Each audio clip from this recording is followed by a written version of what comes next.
नवाज शरीफ तहरीक इंसाफ पर बरस पड़े, कहा कि पंजाब पर यलगार का कहने वाले खून खराबा लड़ाई चाहते हैं। खैबर पख्तूनख्वा के लोग जेल वाले से पूछें सूबे के लिए क्या किया है, कौन सा तीर चलाकर पंजाब दाखिल होने की कोशिश करते हैं। खैबर पख्तूनख्वा में कुछ भी नहीं, अस्पतालों में इलाज मुआलजे की सहूलियात नहीं। बताएं कि बिलियन ट्री कहाँ है। पंजाब पुलिस पर बरसाने के लिए आंसू गैस के शेल लाते हैं। क्या पुराने ज़माने की तरह पंजाब पर कब्जा करना चाहते हैं? ये काम कभी नहीं कर सकोगे, ऐसा ख्वाब देखना छोड़ दो।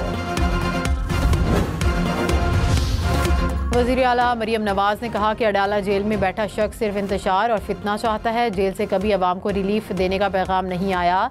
पंजाब में एहतजाज की तमाम कॉल्स नाकाम हुई, कहीं 2 तो कहीं 5 लोग निकले। लाहौर जलसे में 2000 लोग इकट्ठे नहीं हुए। अडयाला जेल वाले ने कभी खैबर पख्तूनख्वा हुकूमत को काम करने का नहीं कहा, उनकी काम करने की ट्रेनिंग ही नहीं हुई। ये लोग इंतशार फैला रहे हैं। सियासत की इजाज़त मिल सकती है, दहशत गर्दी की इजाज़त नहीं मिलेगी। ये लोग जल्द किस्सा पारी न बन जाएंगे।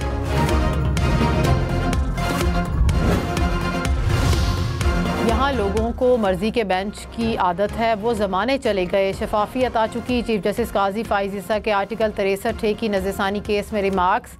बानी पीटीआई की बेंच की तश्कील के खिलाफ दरख्वास्त मुस्तरद। चीफ जस्टिस ने कहा कि अब आमरीत ना मुल्क में है ना ही इदारों में होगी, साबिका दौर वापस नहीं आने देंगे। अली जफ़र का बेंच की तश्कील पर एतराज़। कहा कि नज़रसानी अपील में फ़ैसले लिखने वाले जज की मौजूदगी लाजिम है। चीफ जस्टिस ने कहा कि क्या हमारे पास इख्तियार है कि ज़बरदस्ती किसी को पकड़ कर बेंच में लाएँ? अली जफ़र साहब, आप जजेस का इंतखाब खुद नहीं कर सकते, ऐसा तर्ज़ अमल तबाहकुन है। आर्टिकल 63 नज़रसानी केस की समाअत के दौरान सुप्रीम कोर्ट में गर्मा गर्मी। वकील मुस्तफ़ैन काज़मी ने कहा कि बाहर 500 वकला खड़े हैं, देखते हैं कि हमारे खिलाफ कैसे फैसला आएगा। चीफ जस्टिस बोले कि आप हमें बेइज्जत करें, हरगिज़ बर्दाश्त नहीं करेंगे। जजेस से बदतमीज़ी का यह तरीका अब आम हो गया। यूट्यूबर्स बाहर जाकर अब शुरू हो जाएंगे। मेरी वालिदा ने कहा था, जो कहता है वही होता है। बैरिस्टर अली जफ़र बोले कि जो कुछ अदालत में हुआ उसका ज़िम्मेदार मैं नहीं। चीफ जस्टिस ने कहा कि आप इसके ज़िम्मेदार हैं। अली जफ़र ने वकील मुस्तफ़ैन काज़मी की बदतमीज़ी पर मुआफ़ी मांग ली।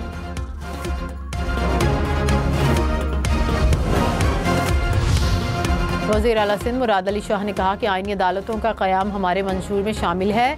जमहूरियत में जजेस की सिलेक्शन का तरीक़ाकार तय है। माजी में एक चीफ जस्टिस ने 18वीं तरमीम लाने का दावा किया था। मिसाक़ जमहूरियत में वाज़ेह है कि अदालतें कैसे बनेंगी। बिलावल भुट्टो मुल्क की क़यादत करेंगे।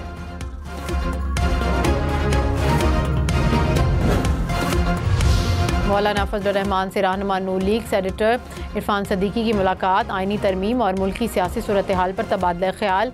इरफान सदीकी ने कहा कि मौलाना फजल रहमान ने आइनी अदालत की तायीद की। तरमीम के लिए वक्त की कोई कैद नहीं, 2 हफ्ते में मामलात वाज़े हो जाएंगे। किसी बड़ी खबर के मुंतज़िर हैं तो ऐसी कोई खबर नहीं। बानी पीटीआई को दिखाना चाहिए उनका भी मुल्क है।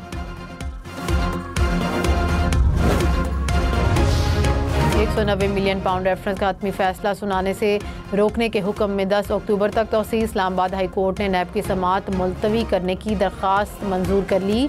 अडयाला जेल में रेफरेंस पर समाअत कल तक मुलतवी। नैब के आखिरी गवाह पर बुशरा बीबी के वकील की जरह मुकम्मल ना हो सकी। तोशाखाना 2 केस में फर्द जुर्म आयद करने की कार्रवाई 5 अक्टूबर तक मुलतवी। सीनियर वजीर सिंध शर्जील इनाम मेमन ने कहा कि एक शख्स के लिए आंखें बंद करके रिलीफ की फैक्ट्रियां खोली गईं। जिन्होंने जजेस को आंखें दिखाई वही आंख के तारे बने हुए हैं। आइन की तशरीह करना अदालत का काम है, आइन तोड़ना अदालतों का काम नहीं। कानून बनाने का वाहिद इख्तियार पार्लियामेंट को है। चंद लोगों की ज़ाती ख्वाहिशात पर कानून को बिलडोज करना नहीं चाहिए।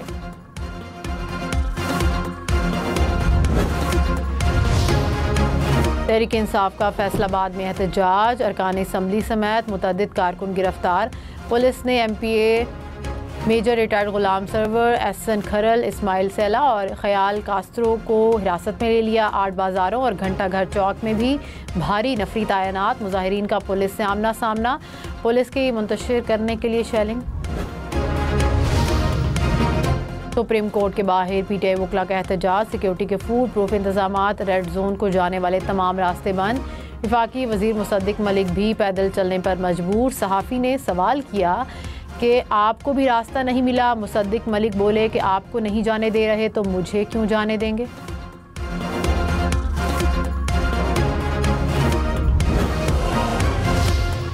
मुशीर वज़ीर आज़म राना सनाउल्लाह ने कहा कि तहरीक इंसाफ का रवैया नाकाबिले बर्दाश्त है। इनसे 25 में जैसा बर्ताव होना चाहिए। पीटीआई मुल्क में अनारकी, तशद्दुद और अफरा तफरी चाहती है। कभी शॉर्ट मार्च, कभी लॉन्ग मार्च, कभी इस्लामाबाद का घेराव। तहरीक इंसाफ को रोकना आइन, कानून और जमहूरियत के लिए ज़रूरी है। सदर पीटीआई चौधरी परवेज़ इलाही ने कहा कि तहरीक इंसाफ के साथ खड़े हैं। सियासी अदम इस्तेहकाम पीटीआई का मैंडेट तस्लीम ना करने का नतीजा है। सियासत की कुंजी आज भी बानी पीटीआई के हाथ में है। अदलिया पर पूरा यकीन है। बानी पीटीआई जल्द अवाम के दरमियान में होंगे। पंजाब के काश्तकारों का कोई वाली वारिस नहीं।